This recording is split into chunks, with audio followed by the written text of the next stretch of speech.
RRB NTPC 2019 कह लो, 2017 कह लो, 2021 कह लो, चाहे सीबीटी 1 हो चाहे सीबीटी 2 की प्रिपरेशन करने वाले सभी बच्चों का स्वागत करता हूं मैं अपने यूट्यूब चैनल। मेरा नाम मिथुन चौहान है। मैंने आपको पहले ही बता लिया कि मैं मिथुन चौहान एक रेपुटेड यूनिवर्सिटी में असिस्टेंट प्रोफेसर हूँ। ओके, मैं आपको आरआरबी एनटीपीसी के जितने भी क्वेश्चंस आए हुए हैं प्रीवियस ईयर के वो हम सॉल्व कर रहे हैं वन बाय वन। देखो ये क्वेश्चन सामने है, आप पेन कॉपी उठा लो और बताओ इसका आंसर क्या होगा। सब लोग पार्टिसिपेट करो। तो चलो मैं भी आपको सॉल्व करके दिखाता हूँ कि इसका आंसर क्या होगा। अच्छा देखो, ये नॉर्मल क्वेश्चन है ना। अगर मैं नॉर्मली इसका आंसर पूछूं तो लगभग लगभग देखो, तुक्का अगर लगाना हो ना, देखो अगर नॉर्मल भाषा में बात करें तो अगर मैं कहूँ कि इसमें गेस करना चाहता हूँ sir what is the right answer बिना किसी सॉल्व किए, तो आप मुझे बताओ 919 रुपये में अगर 9 रुपये जोड़ा जाए तो क्या होगा। जाहिर सी बात है, क्या आएगा, 28 आ जाएगा। अगर उस 28 में 9 रुपये जोड़ दी तो क्या होगा, जाहिर सी बात है 937 रुपये हो जाएगा। सही है कि नहीं। 19 में 9 जोड़ दो 28 आ गया, 28 में 9 जोड़ दो 37 आ गया, मतलब 937 रुपये हमारा आंसर आएगा। तो क्या ये पॉसिबल है कि आंसर बी और आंसर डी मैच कर रहा है 937 रुपये के साथ। 973 मैच कर रहा है, नहीं सर। मतलब हमारा बी ऑप्शन और डी ऑप्शन तो बिल्कुल आंसर नहीं हो सकता सर। बस रही बात ए और सी में, तो आप यहाँ पे आप चाहो तो तुक्का लगा सकते हो। अब आपके लक की बात है, या आइदर ए और सी द आंसर। कैसे होगा ये तो मैंने आपको बस बिल्कुल नॉर्मल तरीका बताया कि कैसे आप किसी चीज़ को ऑप्शन को हटा सकते हो। आओ अब इसको सॉल्व करके मैं आपको दिखाता हूँ। समझ रहे हैं ना कैसे ए और सी में से आंसर आएगा। ठीक है, मैं पेंसिल में ले रहा हूँ वापस फिर से। देखो, बस केवल नंबर को लिख लो। 919 रुपये यहाँ लिख लिया मैंने। 9 रुपया 019 पैसा मैंने यहाँ लिख लिया। सेम पॉइंट जी, 0.919 मैंने यहाँ लिख लिया। वापस फिर से ये देखो पॉइंट्स वाली सीरीज चल रही है। कहने से द पॉइंट इज 0 0 0 यहाँ पे है ना। जब कुछ नहीं है तो जीरो लगा लो, यहाँ पे भी जीरो लगा लो। यहाँ पे फिर से वापस 9 रुपया 0 0 1 9, फिर से और जीरो बढ़ा लो, 0 0 0। ये बस ऐड करना है हमें। मतलब आखिरी डिजिट जो हमारी आएगी ना डियर, वो 9 आएगी। कैसे सर, मैं आपको ऐड करके दिखा रहा हूँ। इसको नॉर्मल तरीका है, आपको आता भी होगा मुझे पता है, आप सब टैलेंटेड लोग हो। देखो 9 आएगा ना यहाँ पे, 9 आ गया। और देखो इस 9 को 9 के साथ जोड़ेंगे, ये वाला 9 + 9 18 + 1 19। जाहिर सी बात है 19 मतलब 9 आ जाएगा। अब देखो डबल लाइन ना ए और सी में दोनों में ऑप्शन है। डबल लाइन यहाँ पे भी है, डबल लाइन यहाँ पे भी, मतलब एक स्टेप मुझे और बढ़ना है। समझ रहे हैं। मतलब 19 मतलब 9 आ गया, कैरी 1 आ गया। जैसे बच्चे करते हैं वैसे हम भी कर रहे हैं। ठीक है, 1 + 1 क्या होगा 2, और +1 कैरी क्या हो जाएगा 3 हो जाएगा। मतलब ये जो हमारा लाइन है 3। सो 399। सो 399। अब मेरे को बताओ तीनों ऑप्शनों में से ए और सी ऑप्शन में से। अच्छा मैं आपको ना एक पेंसिल कलर चेंज करके हाईलाइट करके दिखा रहा हूँ। ठीक है, आप मेरी बात समझो। जैसे मैंने कहा कुछ बच्चे होंगे कि सर थोड़ा आराम से पढ़ाया करो। ठीक है, ताकि देखो ये जो देखो ना लास्ट में सी ऑप्शन में 399 लिखा है ना, सेम यहाँ पे 399 लिखा है। समझ रहे हैं मेरी बात ना, तो मतलब सी ऑप्शन होगा। कभी भी ना पूरा सॉल्व करने की कोशिश नहीं करना पेपरों में। ठीक है, अगर एक बार तो हमने आंसर को एलिमिनेट कर दिया था बी और डी को। कैसे तरीका मैंने आपको बताया था, बी और डी तो वैसे भी आंसर नहीं है। हमारे पास ए और सी ऑप्शन बचा था, और ए और सी के ऑप्शन में थोड़ा सा कैलकुलेशन करके हमने आंसर निकाल लिया। समझ पा रहे हैं, तो सी ऑप्शन हो जाएगा। आगे भी कैलकुलेट कर सकते हैं मेरे बच्चों, उसकी कोई जरूरत नहीं है, सबको पता है ना। मीन्स 9 का 9 उतर जाएगा यहाँ पे, मीन्स 9 हो जाएगा। और यहाँ पे 337 रुपये पहले ही आ चुका है, 937। तो ये हमारा आ जाएगा 937.9399 आंसर। 9399 आंसर आ जाएगा। गेटिंग ना। मीन्स ऑप्शन सी हमारा सही हो जाएगा। आप समझ पा रहे हैं। ये केवल नॉर्मल कैलकुलेशन है जो कि प्रीवियस ईयर सीबीटी 2 में पूछा गया था। ठीक है, चलो नेक्स्ट क्वेश्चन।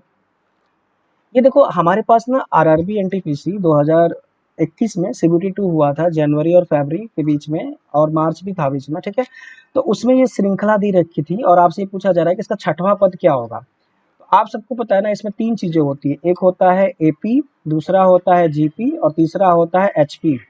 देखो मैं हिंदी में बता दे रहा हूँ। इसको गुणोत्तर श्रेणी कहते हैं, इसको समांतर श्रेणी कहते हैं। समांतर श्रेणी है ना, ये समांतर श्रेणी की बातें हैं, ये गुणोत्तर श्रेणी है। ठीक है, ठीक है, ये हमारे पास गुणोत्तर श्रेणी, ये हमारे पास हरात्मक श्रेणी है। हरात्मक श्रेणी। सो पहला समांतर, गुणोत्तर और हरात्मक श्रेणी, इन तीनों श्रेणियों में ये किस श्रेणी में क्वेश्चन आ रहा है वो हमें ध्यान देना है। ठीक है, तो चलो मैं आपको ये क्वेश्चन ना केवल केवल जीपी पे है, ज्योमेट्रिकल प्रोग्रेशन, गुणोत्तर श्रेणी में। तो आओ करते हैं गुणोत्तर श्रेणी क्या होती है, मैं आपको एक लाइन से समझाता हूँ इस क्वेश्चन को सॉल्व करके। मतलब मैं एक एक्स्ट्रा कुछ नहीं कर सकता हूँ आपको, ठीक है। इसमें हम केवल वो कर सकते हैं, जीपी का मतलब क्या है, आप मेरी बात समझो। जीपी का मतलब ये है कि मैं नंबर लिख रहा हूँ आपके सामने। जीपी कैसे बनेगा, अब मैं समझाता हूँ आपको कैसे जीपी बन गया सर। जैसे नंबर मेरे पास 4 है, फिर 12 है, फिर 36 है, फिर 108 है ना। तो आप मुझे बताओ इन 4 और 3 में क्या रेशियो है। तो आप कहोगे सर 3 का कैसे। इस 12 को ना 4 से डिवाइड कर दो, तो आपके पास आज सॉरी 4 से डिवाइड करना है, 12 को 4 से डिवाइड करेंगे तो क्या आ जाएगा, 3 आ जाएगा। सेम इस 36 को ना 12 से डिवाइड कर दो, मतलब 36 को अगर हम 12 से डिवाइड करेंगे तो फिर से 3 आ जाएगा। सर्वांतर जो अंतर है ना, सर्व रेशियो जो हमारा रेशियो वैल्यू जो है 3, मतलब तीनों दोनों में सेम। 108 को अगर आप 36 से डिवाइड करोगे ना, 108 को अगर 36 से डिवाइड करोगे तो फिर भी 3 ही आएगा। मतलब मैं आपको ये समझाना चाह रहा हूँ कि ये समांतर श्रेणी मतलब एक रेशियो में डिफरेंस है। रेशियो मतलब इस नंबर को प्रीवियस नंबर से डिवाइड करना, इस नंबर को प्रीवियस नंबर से डिवाइड करना, इस नंबर को प्रीवियस नंबर से डिवाइड करना।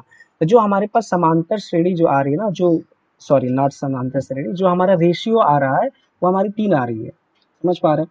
चलो अब ये 3 का क्या करना, जैसा कि आप सबको फॉर्मूला है कि सर्वान जो गुणोत्तर श्रेणी का फॉर्मूला हमारे पास वो है। अच्छा पेन कलर चेंज कर ले, रेड चल रहा है, दूसरा कलर बदल लेते हैं, ठीक है, जरूरी है बेटा, ठीक है। फॉर्मूला सीधा, एनवा पद पूछा जा रहा है, तो मतलब a n equal a one r to the power n minus one होता है फॉर्मूला। मीन छठा पद का फॉर्मूला क्या होगा, ए एन मतलब छठवा पद, एनवा पद, एनवा पद, ए एन का मतलब एनवा पद की बात है, मतलब छठा पद। तो क्या ना इसे ए सिक्स, हम मैं आपसे पूछ रहा हूँ ए सिक्स। और ए वन हमारे पास क्या है, पहला नंबर कौन सा इसमें 4 है, तो ए वन की वैल्यू हो जाएगी 4 यहाँ पे, ठीक है। अच्छा ये ना 3 हमने निकाल के दिखा दिया था आपको, सबको पता है। मतलब ए सिक्स की वैल्यू पूछा जा रहा है, तो पहला पद हमारे पास 4 है तो 4 लिख लिया हमने। अब बताओ कॉमन रेशियो, जो ये जो 3 आया है ना, ये हमारे पास कॉमन रेशियो की वैल्यू है। ये जो 3 हमारे पास आ रही है ये हमारे पास कॉमन रेशियो की वैल्यू, मतलब आर जो हमारे पास 3 है और हमसे पूछा क्या जा रहा है एन की वैल्यू छठा पद।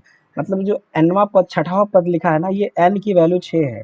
समझ रहे हैं, मतलब एन 6 रखना है तो यहाँ पे 6 रख लेंगे, 6 माइनस वन, ये आंसर। मतलब छठा पद क्या हो जाएगा, 4 multiple of 3 to the power 5 हो जाएगा। समझ पा रहे हैं। और देखो 4 को 3 मल्टीपल ऑफ 5 का मतलब है 273, अगर इसको आप ओपन करोगे तो 273 आ जाएगा। मतलब 273 को अगर आप 4 से गुणा करोगे तो ये आ जाएगा 4 तिहाई 12, लास्ट में 2 आ जाएगा। समझ रहे हैं ना, नॉर्मल। अच्छा आप देखो 4 को 2 से मल्टीप्लाई कराओगे तो 800 रुपये के बराबर आएगा, और लास्ट में टू डिजिट होना चाहिए।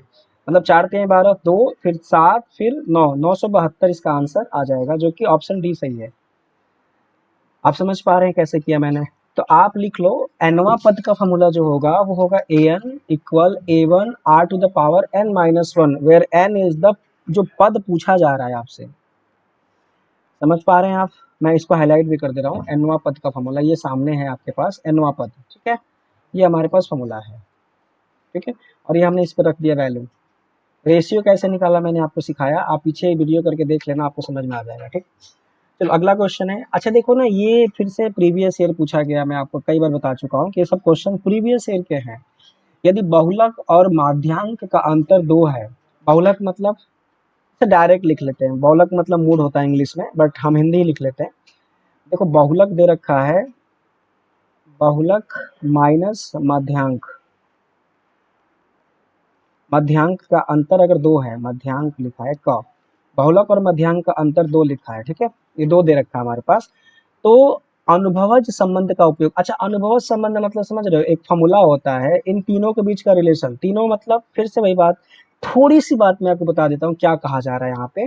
3 चीज होते हैं, आप सबको पता है ना, इन इस चैप्टर में 3 शब्द हैं। पहला होता है मीन, दूसरा होता है मीडियन और तीसरा होता है मूड। मतलब तीनों की बात है, मीन मीडियन मूड, जिसको माध्यांक, माध्य माध्य माध्यांक और बहुलक, मैं हिंदी में लिख के समझा रहा हूँ। 3 शब्द हैं, पहला है माध्य, मध्य कहते हैं इसमें, देखो मध्य लिखा बट माध्य होता है, ठीक है, वो माध्य। अच्छा पेंसिल कहाँ गया, वापस आते हैं, pencil, pencil, where is the pencil, okay pencil is there. माध्य, ठीक है, माध्यांक, मध्यांक और बहुलक, तीसरा क्या होता है बहुलक। तो माध्य, माध्यांक, बहुलक, ये 3 शब्द हैं इस पूरे चैप्टर में। ठीक है, माध्य का मतलब होता है a plus b by two, माध्यांक का मतलब होता है मिडिल वाली वैल्यू, बहुलक मतलब जिसकी ज्यादा बहुलक। आप सबको पता है ना, भारत में चुनाव जो है बहुलक बेसिस पे होता है, जो सबसे ज्यादा जिसको वोट मिलेगा ना वही जाकर के नेता बनेगा, सबको पता है ना। अगर मेंबर ऑफ पार्लियामेंट के लिए अगर खड़ा होता हूँ, मुझे सबसे ज्यादा वोट मिलेगा तो मैं बन जाऊंगा। सेम हम अगर एमएलए के लिए चुनाव लड़ता हूँ तब भी वोट की जरूरत होती है, सेम। बहुलक का मतलब जिसकी ज्यादा बोली हो, जिसकी ज्यादा रैंक, जिसकी ज्यादा रिपीटिशन हो, है ना, उसको बहुलक कहते हैं। इस चैप्टर में ना 3 शब्द हैं बेटा, माध्य, माध्यांक और बहुलक, ये तीनों कीवर्ड है। तो इन तीनों में ना रिलेशन है, इन तीनों शब्दों में रिलेशन है। तो मैं उस रिलेशन को पहले तो आपको मैं फॉर्मूला लिखवा रहा हूँ, आप वो फॉर्मूला को लिख के देखो। जैसे बहुलक इक्वल, अच्छा मैं पेंसिल बदल लेता हूँ, ब्लैक अच्छा नहीं लग रहा है, ठीक है, तो मैं पेंसिल कलर बदल लेता हूँ। बहुलक इक्वल, बहुलक इक्वल 3 माध्यांक माइनस 2 माध्य। ठीक है, ये हमारे पास फॉर्मूला है माध्य, मध्य कह लो, माध्य नहीं मध्य कह लो, मध्य नंबर, नॉट माध्य, मध्य नंबर, बीच का नंबर है मध्य वाला। ठीक है, सो बहुलक इक्वल 3 टाइम मध्यांक 2 टाइम मध्य नंबर, जो कि इसमें लिखा भी है सामने, क्वेश्चन हो सकता है ना। तो अब ना ये फॉर्मूला को ही ना अनुभवज संबंध कहते हैं, मतलब इस फॉर्मूला पे इस वैल्यू को रख करके आपको सॉल्व करना है।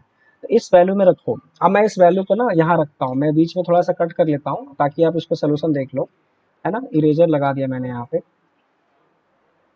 तो ताकि ये क्वेश्चन पूरा सॉल्व कर सके हम लोग।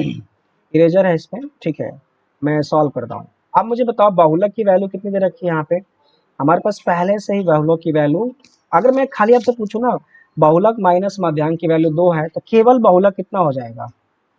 अब मुझे बताओ केवल बहुलक कितना हो जाएगा।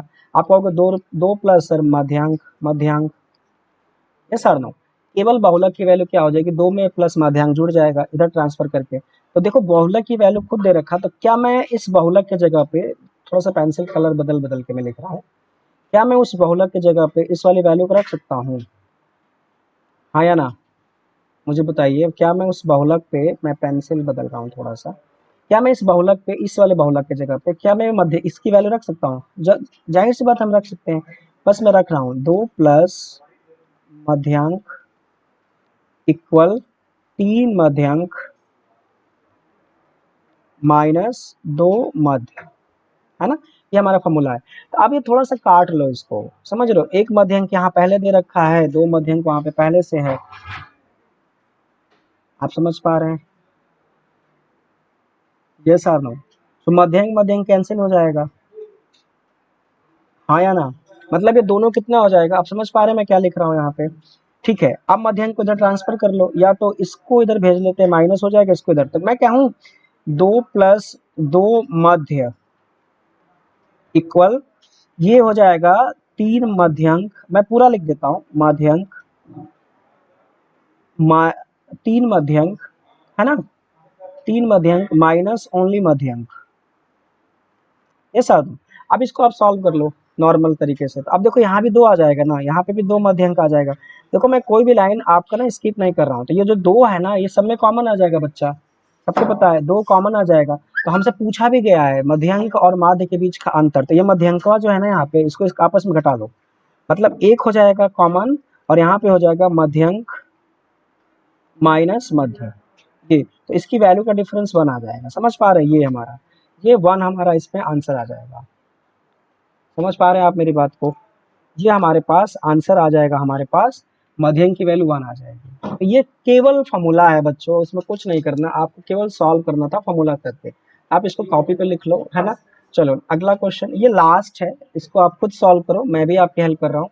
अच्छा मैं ना आप चाहूँ तो आपको ये होमवर्क दे सकता हूँ, बट मैंने दिया नहीं, बट मैं आपको सॉल्व करके दिखा रहा हूँ। ये क्वेश्चन पहले सीबीटी 2 में आया हुआ, ये थोड़ा सा टफ है, मैं चैलेंज करता हूँ, आप नहीं जल्दी सॉल्व कर पाएंगे, फिर भी कोशिश करते हैं। ये ए है, ये बी है, ये एस है, ई है, एन है, सी है, ई है, ऑप्शंस की कोडिंग दे रखा है D, W, B, Z, Q, X और एच, ये हमारे पास कोड है। दूसरा सर्विस की वैल्यू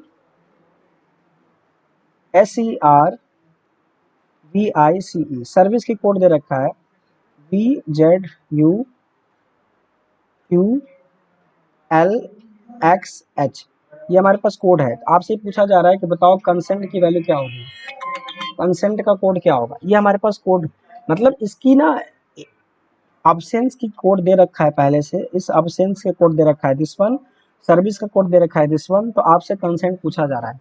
चलो आपने जब कभी भी कोडिंग डिकोडिंग के क्वेश्चन आया करे ना, मैं आपको मंत्र बता रहा हूँ सॉल्व करने का, जब कभी कोडिंग डिकोडिंग के क्वेश्चन आया करे तो आप ऐसे ही लिखना क्वेश्चन पेपर में, ऐसे ही कॉपी पे लिखना, ज्यादा हीरो नहीं बनना, ऐसे लिख लो तुरंत सॉल्व कर लो। अब मुझे बताओ ए और डी के बीच में डिफरेंस कितने का है, आप सबको पता है ए और डी के बीच में डिफरेंस 3 का है, मतलब सर +3 बैक साइड में। और डब्ल्यू को बी बनाना है, डब्ल्यू की कोडिंग होती है 23 और बी की कोडिंग होती है 2। तो आप मुझे बताओ ए बी सी डी में ए से लेकर जेड तक कितने अल्फ़ाबेट्स होते हैं, ए से लेकर जेड के बीच में टोटल 23 अल्फ़ाबेट होते हैं, सॉरी 26, नॉट 23 26 अल्फ़ाबेट्स होते हैं, यू नो दैट ना, ए से जेड के बीच में 26 होते हैं। और बी का रैंकिंग क्या आएगा, अगर मैं ए बी सी डी शुरू से पढ़ता जाऊं, देखो मैं नीचे लिख के दिखा रहा हूँ आपको नॉर्मल, अगर मैं ए बी सी डी पूरी तरह से पढ़ता जाऊं और अंत में मान लो क्या आ गया, डब्ल्यू आ गया, तो बी किस नंबर पे आएगा, 5वें नंबर पे आएगा वापस, क्योंकि डब्ल्यू खुद 23 नंबर पे है और बी 2 नंबर पे आ रहा है, मतलब 5 का डिफरेंस है। क्या नहीं से देखो एरो पे ध्यान रखना, एक बार मैंने एरो नीचे किया हुआ, एक बार वो एरो ऊपर जा रहा है, क्या नहीं से ये +5 है ऊपर की तरफ। फिर से देखो एस और वी में डिफरेंस कितने का है, +3 का, समझ रहे हैं ना, क्योंकि 9 होता है 19 एस की कोडिंग होती है और वी की कोडिंग 22 होती है। फिर से जेड और ई में डिफरेंस 5 का, +5 का, समझ पा रहे हैं। एन और क्यू में डिफरेंस +3 का, समझ पा रहे हैं। एक्स वाला कोडिंग फिर से वही +5 का, समझ रहे हैं, फिर से वापस 3 का, तो मतलब देख रहे हो ऊपर जाओ 3 का, नीचे आओ 5 का, सेम समझ रहे हैं ना। यही वाला कंसेप्ट आप, यही वाला जो कॉन्सेप्ट है ना, एरो पे ध्यान रखना, एरो बना हुआ है, आंखें खोल के ध्यान से देखो। तो कंसेंट को मैं लिखूंगा फिर से, कंसेंट जो पूछा जा रहा है हमसे, कंसेंट की स्पेलिंग, कंसेंट की कोडिंग क्या होगी, तो बिल्कुल सेम तरीका बच्चा अपना इसमें लगा लीजिए। मैं पेंसिल कलर चेंज करके दूसरा दिखाता हूँ आपको, बिल्कुल आप सेम कलर, जैसे ए के साथ हम नीचे आए थे ना, आप देखो ए को लेके नीचे आए थे यहाँ पे, उसी प्रकार सी को नीचे लेके आओ, इसमें 3 जोड़ो, सी में 3 जोड़ो, एबीसीडी जैसे होता है ना, एबीसीडी कोडिंग सी की 3 होती है, उसमें 3 जोड़ देंगे तो 6 आ जाएगा, जिसकी एफ की कोड हो जाएगा, समझ रहे हैं। वापस ये वापस आ रहा है ओ के पास, मतलब +5 जुड़ के आया है, मतलब 15 में से 5 घटा दोगे तो 10 आ जाएगा, 10 जो है जे की कोडिंग होती है, समझ रहे हैं। ये +3 है, यहाँ पे +5 है, फिर वापस 3 नीचे आओ, मतलब ये एन की कोडिंग 14 होती है, उसमें से 3 घटा दो, समझ रहे हैं। 3 क्या करें, नीचे घटाना है कि जोड़ना है, मुझे बताओ, जोड़ना है, नीचे आ रहे हैं तो 14 + 3 17 हो जाएगा, 17 कोडिंग किसकी होती है, क्यू की। आप ध्यान से देखो एफ जे क्यू 3 जगह मैच कर रहा है ना, एक तो सी ऑप्शन में मैच कर रहा है और ए में मैच कर रहा है, 3 लाइन। एक चीज ध्यान रखना, क्वेश्चन सॉल्व करते समय ना ऑप्शनों पर ध्यान रखना, ऐसा नहीं कि छोड़ दो सारी चीजें, ठीक है। चलो वापस फिर से एस कोडिंग है ना, वापस चढ़ जाएंगे हम 5 पे, +5, तो +5 जोड़ने का मतलब है 19 होता है, और प्लस कम 5 कम कर दो उसमें से तो 14 हो जाएगा, मतलब एन आ जाएगा। सो एफ जे क्यू एन, आप देखो ना एफ जे क्यू एन केवल ए वाले ऑप्शन में मैच कर रहा है, आप समझ पा रहे हैं। ये सर दो आगे खुद करना है, बैठ कर देखना नहीं, खुद से करो आगे। ये देखो एफ जे क्यू एन मैच कर गया ना यहाँ पे ए ऑप्शन में, मतलब एफ जे क्यू एन, मतलब तरीका पता चल गया आपको, +3 नीचे, +5 ऊपर, +3 नीचे, +5 ऊपर, +3 नीचे, +5 ऊपर, +3 नीचे, समझ पा रहे हैं। ए ऑप्शन इसका राइट है। तो चलो कोई नहीं, मैं आपको और सारा क्वेश्चन करके दिखाऊंगा। देखो अगला पीपीटी ना, इसमें जनरल अवेयरनेस के क्वेश्चन है, पूछा गया है आपसे, कोई बात नहीं। अच्छा मैं आपसे पूछ लूंगा, चलो कोई नहीं, मैं पूछूंगा बाद में, बट अभी नहीं पूछना मुझे। मैं आपको जनरल अवेयरनेस के क्वेश्चन भी सॉल्व करके दिखाऊंगा, उससे पहले मैं जितने भी रीजनिंग मैथ्स के क्वेश्चन है वो सॉल्व करूंगा। तब तक के लिए धन्यवाद, आप लाइक कर लेना, सब्सक्राइब कर लेना, thank you so much, have a good day. चलो मिलते हैं फिर आपसे, ठीक है, धन्यवाद।